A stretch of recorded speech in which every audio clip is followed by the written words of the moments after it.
Eu sou Mariana Crego, arquiteta e urbanista pela FAAP, e acho que nada mais justo do que se apresentar antes, porque acho que a gente só escuta e só conta uma história quando a gente conhece ela por trás. Eu comecei a estagiar num escritório bem pequeno, porque eu queria entender como que era a prática do dia a dia. E esse escritório tinha uma pegada mais industrial, mais praiana. Depois, eu fui para o oposto. Eu consegui um estágio no ASJG, que era um escritório que eu admirava muito, que é de Chicago. E eles têm uma série de projetos internacionais, inclusive o Burj Khalifa é um dos projetos que eles fizeram parte. E eu fiz parte justamente de um projeto que era uma competição, era o Astana Expo City, e que a gente ganhou para construir no Cazaquistão essa cidade, que era completamente sustentável, mas extremamente tecnológica.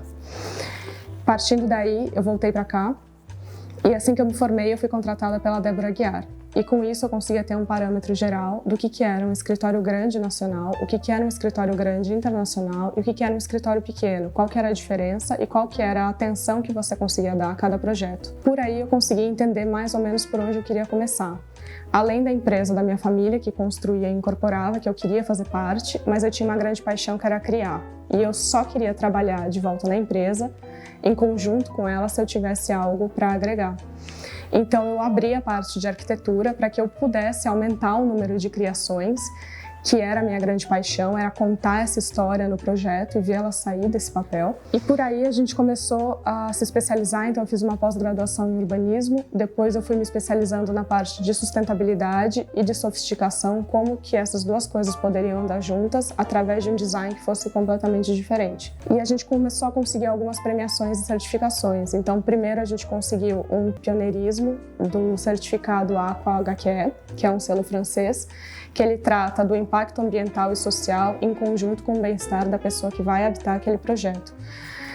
E a gente conseguiu esse pioneirismo porque eles estavam entrando no mercado de interiores e precisavam de 10 projetos ao redor do mundo.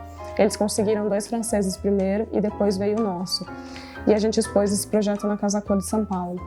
Depois, a Casa Cor convidou a gente, na verdade, para fazer uma casa sustentável e mostrar como que era essa sustentabilidade no meio daquela amostra enorme e com ambientes super diferentes uns dos outros.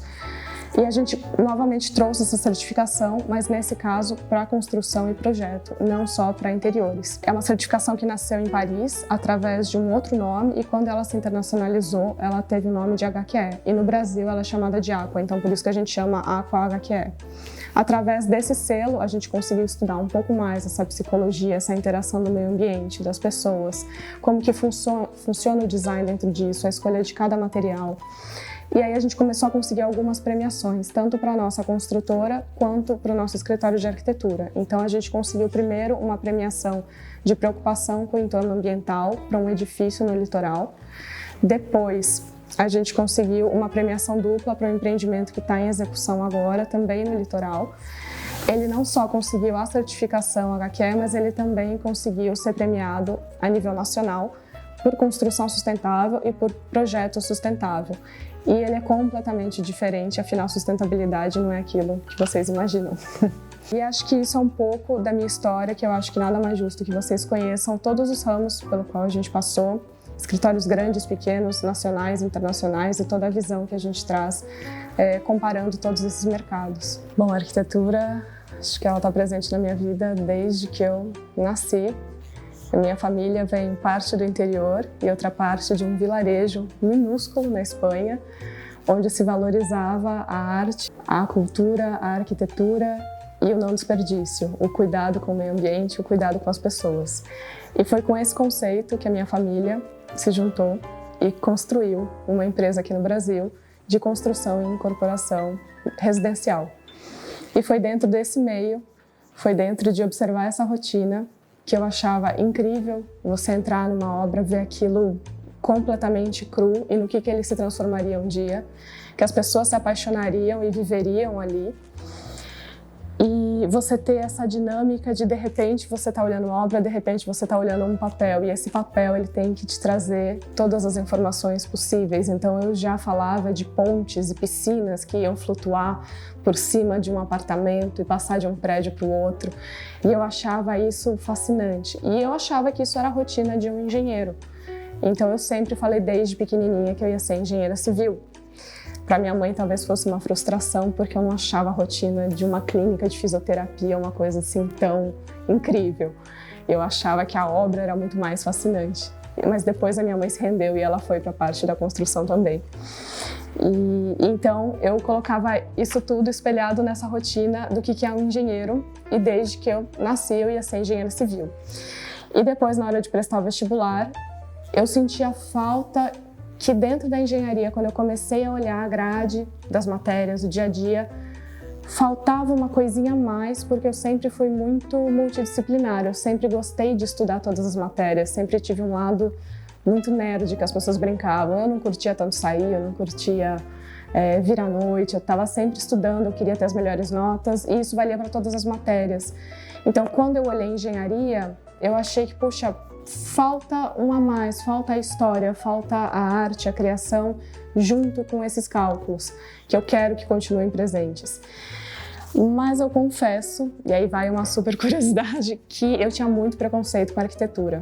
Eu achava que era uma carreira fútil, onde a gente só falava de escolher uma cor para a parede, uma cor para a almofada, e que isso não tinha impacto na vida das pessoas, que isso não ia fazer diferença, por que eu ia me dedicar? E eu achava que engenharia, imagina, eu vou criar uma ponte para as pessoas passarem de uma cidade para outra, e que isso seria muito mais incrível, muito mais eficiente.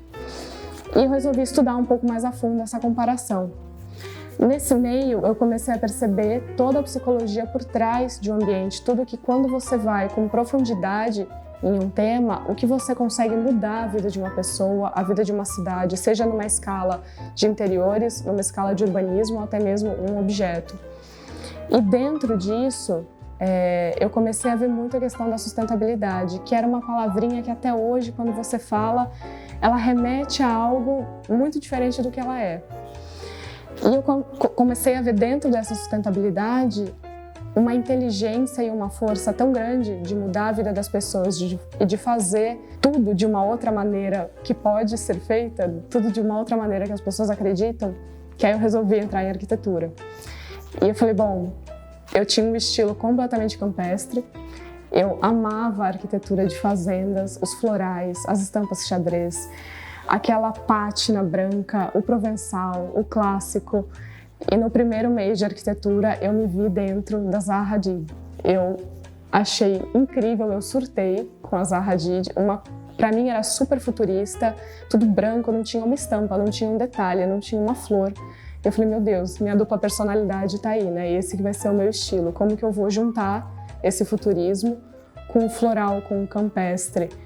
Mas eu vi algo incrível na possibilidade desses dois estilos, que era trazer o aconchego e trazer o diferente para a vida de cada pessoa, porque o nosso trabalho ele é profundo em fazer algo extremamente exclusivo, em criar uma nova história a cada projeto. E era por isso que eu resistia em fazer vídeos, em falar na internet, porque mais uma vez eu tinha um preconceito de que isso poderia soar fútil, de que as informações poderiam ficar rasas, e que o nosso trabalho era tão profundo, tão denso, que como que eu ia conseguir mostrar isso em um post, em um Reels, em um momento, uma fração de tempo. E sempre que eu via o vídeo das pessoas, a maioria falava, não, mas faltou alguma coisa, essa informação não está bem explicada. Como que eu vou fazer isso de uma maneira mais eficiente, que eu acredite e que eu consiga transmitir isso para as pessoas?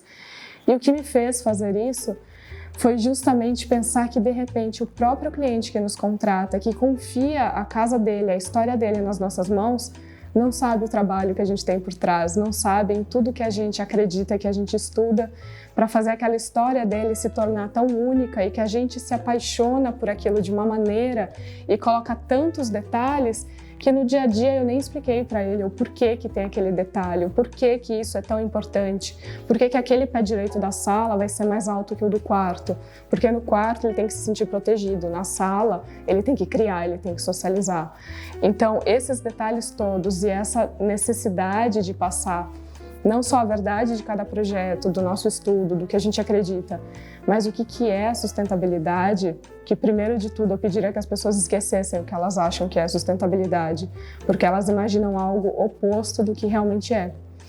Então foi essa vontade, essa necessidade de passar um conteúdo mais robusto que fez a gente tomar coragem e ir atrás das câmeras e criar um quadro que a gente chama de Architecture 101, onde a gente vai trazer toda a história da arquitetura, todos os detalhes, cada projeto, cada inspiração, de repente uma inspiração em um tom da roupa de alguém que entrou naquele recinto, pode ser que traga vida a alguma história. E também a realidade, por trás de uma empresa, por trás de uma obra. Problemas acontecem, perrengues acontecem, pandemias aconteceram. Então a gente vai mostrar como que é essa realidade, o que atrapalha, o que ajuda e como que se resolve quando uma situação dessa acontece. Bom, então espero que tenham gostado. Agora a gente vai se ver muito mais. E para a gente saber se vocês gostaram mesmo, quem quiser curtir, compartilhar, deixar o seu comentário e deixar o próximo tema que quer que a gente fale, estaremos aqui. Um beijo e até mais.